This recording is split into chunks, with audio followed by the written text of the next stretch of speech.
So I start Sundays pretty early in the morning. I get on sermonsinahurry.com. No, I get on the web with a cup of coffee because I'm not awake yet. And I check the CNN website because I think something might happen, on the news that would be relevant and need to be talked about in worship. This morning, the headline read, "Shooting was an assassination attempt, FBI says." Large, large letters. 6 down in the top stories list on the left-hand side, it said, "At least 4 killed, 9 others wounded in Birmingham nightclub, police say." Scrolling down further, I see a picture of Kevin Bacon. And the headline reads, "Kevin Bacon wore a disguise to spend a day as a normal person and discovered it, quote, sucks." Now, I don't know who edits that homepage, but I went back to make sure I got the Kevin Bacon text right, and it had disappeared from the homepage. But you can, if you're interested, you can search, and you can get it. The King James Version says, "Thou shalt not kill," right? What?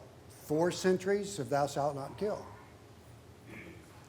4 centuries of bad translation, right? I love having an Old Testament scholar right there. I said to someone, I'm just waiting for him to stand up and say, "David, you're all wrong about that one." It's like, so, God, I love Frank. So, the proper translation is, "You shall not murder," or "You shall never murder," because it's the commandment. It's the Big Ten. It's number 6. So what's the difference between killing and murder? Just let's, this is your chance to kind of hold forth. Yes, Barrett. Intention, okay? Garrett, what does that have? What about when you actually do kill someone intentionally to protect someone else? Is that murder? That's a complication. Yeah, right. That's very good. I appreciate it. Calling you out. I shouldn't. Yeah. Okay. Right. There are all kinds of differences here, right? So the difference is in the conditions under which a human life is taken by another human. You have to look past the event to find out if it's murder or just a killing. Because it's not just a killing, is it? It's still taking a human life. The Great Commandment. Do we know that? You'll have a chance to repeat it. Love God with all your heart. Love your neighbor as yourself. The Big Ten or 2 tablets. Love God commandments and love neighbor commandments. And all of the other laws wound up being specifications to conditions of how to apply the Big Ten. So you had to trace those back to be justified.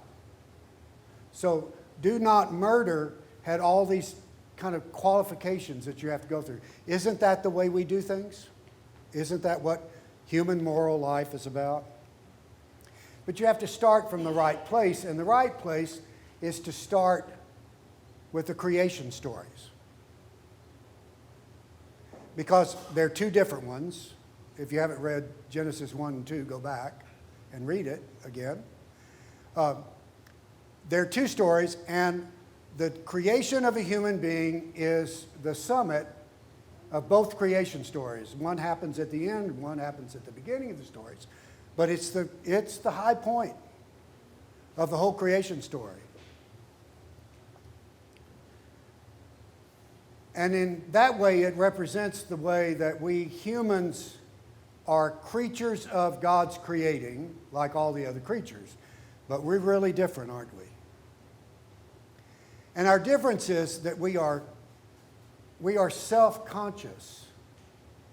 We are self-reflective.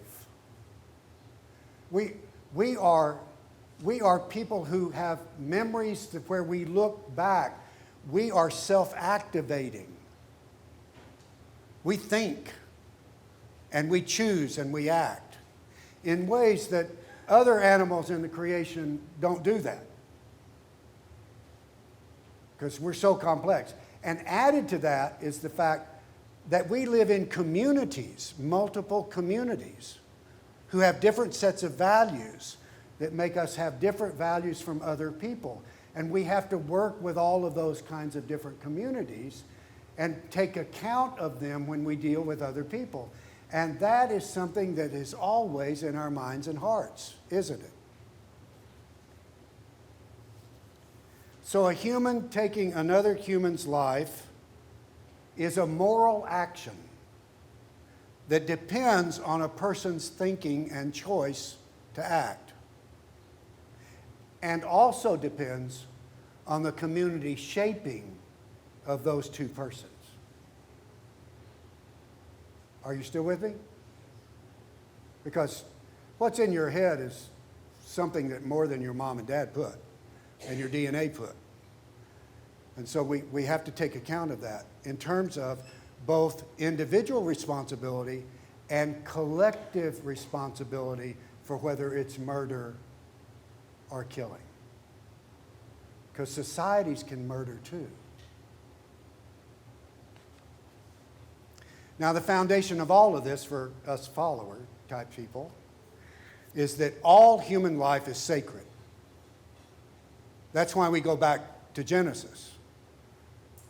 We were created by God, and that makes us sacred. All of life is sacred. All of earth is sacred. All of time is sacred. Because God is in all of it. So taking a human life can be a negative moral action. And we call that murder. And taking a human life can be a positive moral action. And we call that killing. Because there are times when we don't have a choice to protect someone, we have to take a human life. Today was one of those examples. Yesterday was one of those examples, right? All of those are examples.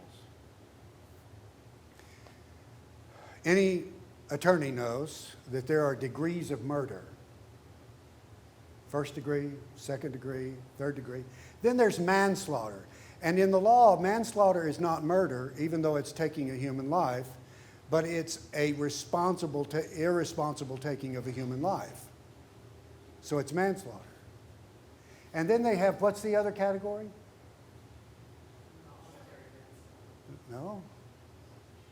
Justifiable homicide.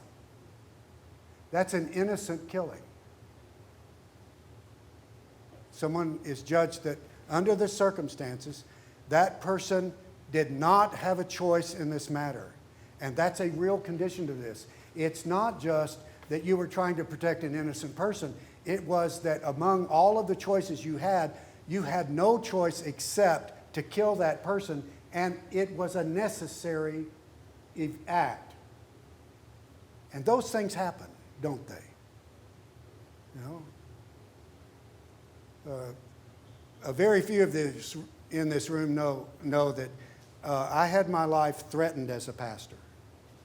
Someone threatened to kill me. Someone threatened to kill my family. It was a paranoid schizophrenic person who was also bipolar. And it so happened that one of my deacons was the chief psychologist for the San Antonio Police Department. And he was very helpful in this situation to walk me through a number of different things. And he told me, he said, David, you need to really be careful, because you could be walking down the hallway in this church and he could step out of the door and shoot you. And you have to be prepared that that might happen. And he did some other things to help me with that. And he knew that I had grown up as a child with a father in an automobile shop. My dad was hunted for deer, for meat. I was familiar with guns, etc. And so he helped me with some self-defense issues about defending myself. And the other thing he did, which is the worst thing about all this stupidity in society about guns right now, is he sent me out to the police academy to get training on the when and how and when not of using a weapon in self-defense. I've said over and over again, the gun lobby wants us to yell about guns. They want us to do that. They sell more guns. They have a self-interest in the gun fight. The brilliance of Rob Mueller and the T-shirts is we change the fight to the loss of life by violence, because life is sacred. And you have to have some control over all of the ways that people can take a human life for the wrong reasons. Right? And that's a harder job. It's a much harder job. But it's the right job because it starts with the right question. Every life is sacred. So when you don't feed children that are hungry, and you willfully neglect them as a society, are you guilty of murder? That's a good question. When you don't do things that foster and preserve and protect human life, are we guilty of the violation of the Sixth Commandment? The positive expression of the Sixth Commandment for us Christians is loving God and neighbor in human living means preserving, protecting, and fostering every human life. The sacredness of all human life, even the ones who do evil, is a Christian duty. So complexity is never simple. How are we going to do that? Well, for us, we are followers, so we say we are supposed to live with other humans by the example of Jesus' interactions with other humans. Right? I mean, that's what it means. Jesus is my Lord and Savior. So what does Jesus do? Well, there's one of the things right there. It was in the lesson. God makes the sun rise on evil and on the good, and sends rain on the righteous and the unrighteous. For if you love those who love you, what reward do you have? You've heard it said of old, love your neighbors and hate your enemies. They're all your neighbors. Love your neighbor as you love yourself. In everything, do for others what you would have them do to you. This is the law and the prophets. Love others the way I have loved you. You can't stop the murders. You can't stop the killings. But you can prevent a lot of it by changing the better conditions that cause them. Our moral actions are not determined by what others do or think. We are supposed to think and act after the pattern of the example of the one we say is the definition of truly human, fully human. It's an interesting theological, ethical method. You may not know what the right thing to do is, but you can know what the wrong thing to do is and not do it. That's why the commandments are based in knots, but it leaves a whole lot to be said. I may not know what to do, but I know what I shouldn't be doing. And that informs me on how I can do something. Now, I love you, but I'm going to say something I've said before and I need to say again. Centering your life in this community and its values as opposed to a lot of other communities, even ones you live in, is a really good thing. But if you never read the four Gospels enough to know Jesus, then how in the world do you know what Jesus would be doing when you face some issues and have a question about what your moral action should be?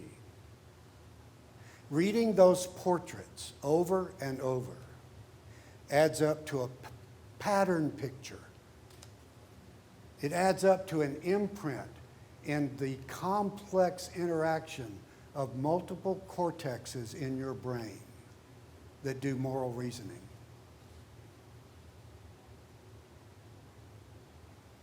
And Jesus has to be part of that. Now, I'm really out of time, but I'm going to do something else because I have to. The last sentence in this is a profound sentence. You must be perfect, even as your Father in heaven is perfect. Anybody have problems with that? You know? I mean, where did grace go? You know, well, here's where it went. And I hope you know I don't do this often, but I have to pull the Greek on you. This is a bad mistranslation, a really bad mistranslation of a very complex sentence. The Greeks are really fascinating people. You must be perfect. Well, the word in Greek could be one of two words. We people have one word for perfect. They had two. One of the words is perfect, as in without any flaw. Perfect. That's what we think perfect is, right? So that's what we read. The other word is teleos. It comes from the root telos, which means end. Teleos means complete, finished, perfected, not perfect. Okay? So that means that the sentence could say, you must become finished in a way that your God in heaven is already complete. Isn't that the goal? That makes more sense. It's still not quite clear because there's some other little trick in Greek that's really important. How many English majors do we have in here? We've got a couple of literature professors in here, I know. So, okay. The imperative mood is you must, right? Second person imperative, you must. Singular and plural, same thing. Same word in Greek. You must.